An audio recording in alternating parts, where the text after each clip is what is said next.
Whether you're looking for manufactured or natural stone to accent or update your exterior or interior project of any size, Centurion Stone of Iowa offers a variety of styles, patterns, and colors for every need. Centurion Stone, our own manufactured stone product, has the look and feel of natural stone and is available in over 200 color and pattern combinations. We also provide natural stone for interior and exterior projects. Our Des Moines and Omaha locations are open daily. Browse our wide variety of product samples with our helpful staff. They'll answer any questions that you have. Check us out on the web at centurionstoneofiowa.com.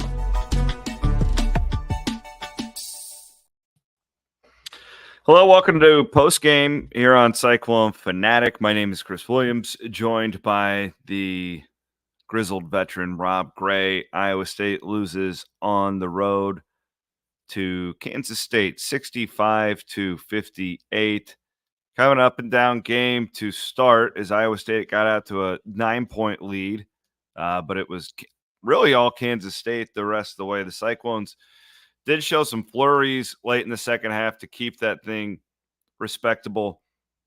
But Rob, the weird spot here for Iowa State because they go 13-5. They're still in a really good spot to be a 2 seed in the NCAA tournament. They'll be the 2 seed in Kansas City next week. We know that for now. Like all in all, this was a great season. They really have ended it from a win-loss standpoint pretty well, right? They've won 8 of their last 10 or 9 of 11, whatever that is. But as we talked about in postgame, we really wanted to see the offense come to life today in Manhattan, and certainly did not see that. That wasn't the case. The turnovers remain an issue, 14 of them today for Iowa State, and they got beat at their own game. Kansas State doubles up their output performance or with points off turnovers, 20 for the Wildcats today. The Cyclones shoot 43% from the field, 5 of 17 from 3, so everything pretty blah right there. I think that if you're an Iowa State fan and you're pretty concerned about the offense going into the postseason, and I think that's pretty fair because this offense right now, today, looked a lot more like the offense of the last 2 years, I thought, than what we've become accustomed to for most of this season. What did you think? No, I agree with that. They play the way they played today. I mean, I don't want to be alarmed, but I will say that Kansas State gave them every opportunity to put them away. It's 11-2. Kansas State did not look that engaged, and you let them right back in. And you're really stagnant offensively. A lot of one-on-one. 7 assists on 22 field goals. Forcing a lot of shots. And as you said, and the silver lining of this, I think maybe you look at Kansas State, they finally had hope. They took the lead. They think, okay, maybe we can win this and make a run in the Big 12 tournament and somehow sneak in the NCAA tournament. That lit a fire under them. Iowa State, meanwhile, just looked listless. But if they come close to playing what to this point of the season been an A game over the last 2.5 weeks, 3 weeks maybe? I mean, so no, the last A game would have been probably Texas Tech, right? Or maybe even the loss at Houston. I wouldn't give it an A because you lost. But I mean, I felt like the last, I don't know. Yeah, the last time I felt really good about a win was probably Texas Tech on February 17th, right? Yeah. And I mean, sometimes they found a way to win all these games is what I'm saying. Yeah. Today they didn't. And maybe that's just what a team like this needs to realize that they can't sleepwalk at times. And I don't think they tried to, but I think. No, they look tired and the offense looks broken, and they're not getting those. Like, there were a lot of opportunities today off of a live ball turnover where they just missed an open three or, you turn it over off of the turnover. Yep. I mean, I bet there were 3 or 4 of those today. So they're not getting those easy analytical type buckets that they were in the middle of the season. Yeah, and Kansas State turning the tables is especially surprising given that's not their MO at all. I mean, they do not turn teams over. They do not score off turnovers. And I would say gift wrapped, I'd say a minimum of half of them. I mean, just it looked like they'd lost their minds passing right to a Kansas State guy. You're not in the air. That very uncharacteristic performance. And I think a performance that should get their attention. As I said, humble them a little bit. And as you said, though, still a great season. You've set yourself up great for the postseason. And the pieces are still there. Nothing's changed. Just offensively, they're in a funk. They got to figure that out. Because I think most of the time the defensive effort was good.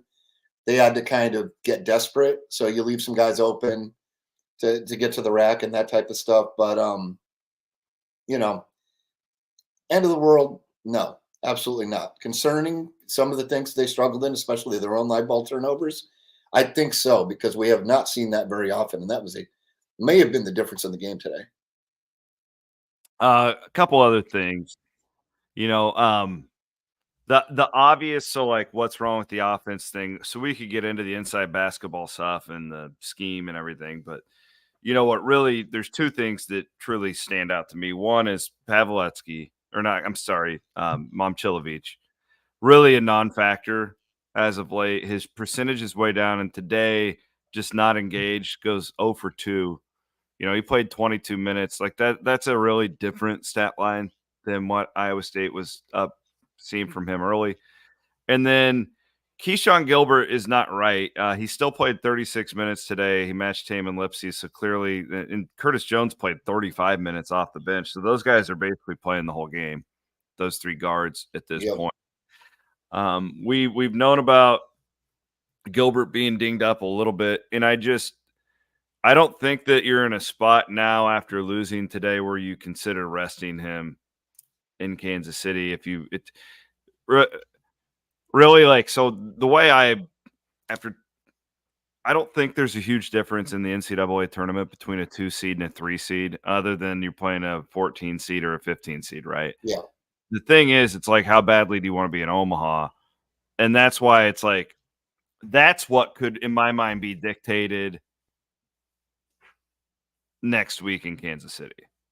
Right? Like, you don't wanna get into a scenario where you have to play Baylor and you lose to them if they're Yeah. that, you know what I mean? Like, to me, like, so that's what I'm looking forward to next week. It's like, worst case scenario, you drop off the 2 line.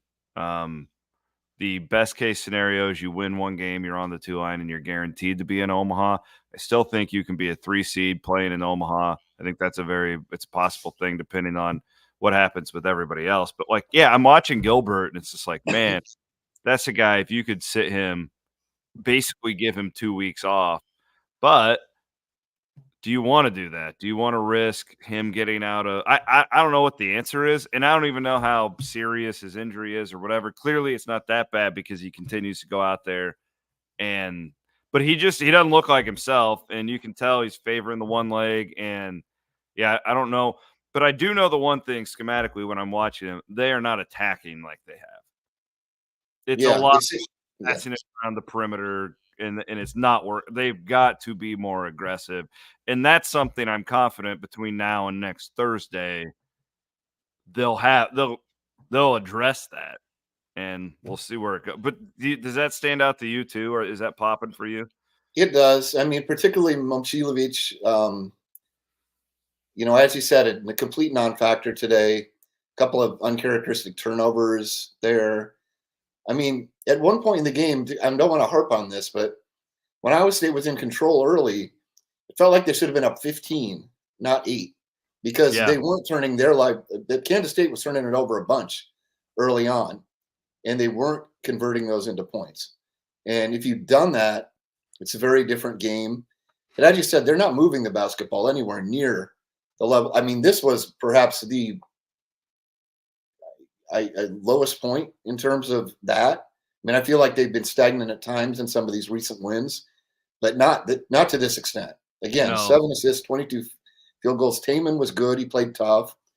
Only had a couple turnovers, 6 of 13 from the field. No assists. That tells you that as you said, the offense is broken or was broken today.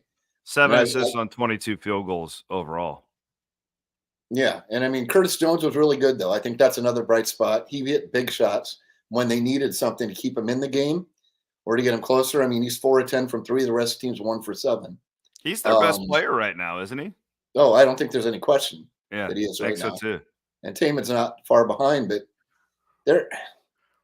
I thought early on the way Hassan Ward asserted himself was good, and I thought they could do that a little bit more, but they were just so discombobulated offensively that it looked like they were just, I don't know, like the old hot potato. You know, the ball hits you, and it's like, oh, do I want to? I mean, it was just, you know, when we talked at the beginning of the game, Kansas State has continued to be a good defensive team throughout this season, despite their slide, and they continue to do that today, and really exposed, I think, the weaknesses we've seen on Iowa State on the offensive end in, again, the last couple of weeks.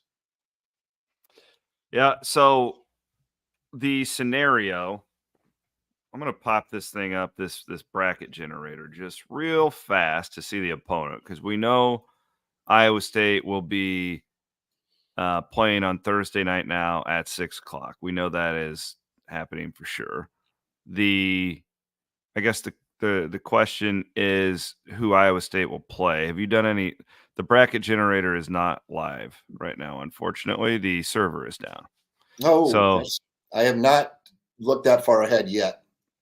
there was a scenario where Iowa State could play Kansas State again or TCU. There's a lot to be hammered out tonight. Just follow us on social media, and we will continue to update you guys on that. Bloom and I will be doing our podcast tomorrow on Sunday morning at some point, so look out for that. And the wrestling is in first place, heading into the semis at Big 12s. The women will play on Monday now at 1:30, and I don't even know their opponent yet because those games have not taken place. It was Oklahoma was winning, so I'm assuming that that's who they're going to play, but we'll deal with all that. A lot going on here in the I just moved my studio to my bar for the day to do all these shows. I hope you guys are cool with it. Good stat here from Justin to back up what we were saying, that Milan is 4 of 17 from 3 in the last 5 games. So I've been saying it for 2 weeks that I thought that they looked really tired, and as you kind of noted, Rob, the good thing is they were able to win most of those games, right? Mhm. Even despite all that. And today, just not the case. There wasn't a ton of energy, and you hope that they do get a long week. This is where that double bye really helps, right? I mean, it's a hell of a lot better going Saturday to Thursday than Saturday to Wednesday, and staring at the potential of playing 4 games in Kansas City. So double bye, and we'll be back at it Thursday night, 6 o'clock. I know you're going to get to writing. Thank you, Rob. Appreciate your time, man. Absolutely. Good to see you. Just real quick. Yeah. I What do did you get got? the generator to work, I believe. And based Oh, on you did? Okay. based on what I'm seeing, whether or not Oklahoma or Texas wins, it's not going to matter. Iowa State would play 7 TCU or 10 Kansas State. Okay. But as you said, it's been glitchy, maybe it's been glitchy right now. But that's just what I'm seeing, just as a final thought. It'll be Cyclones versus Purple coming up on Thursday night. Somebody will play. Yeah, Texas did end up winning. Thank you, Joe. Appreciate that. So, yeah. All right.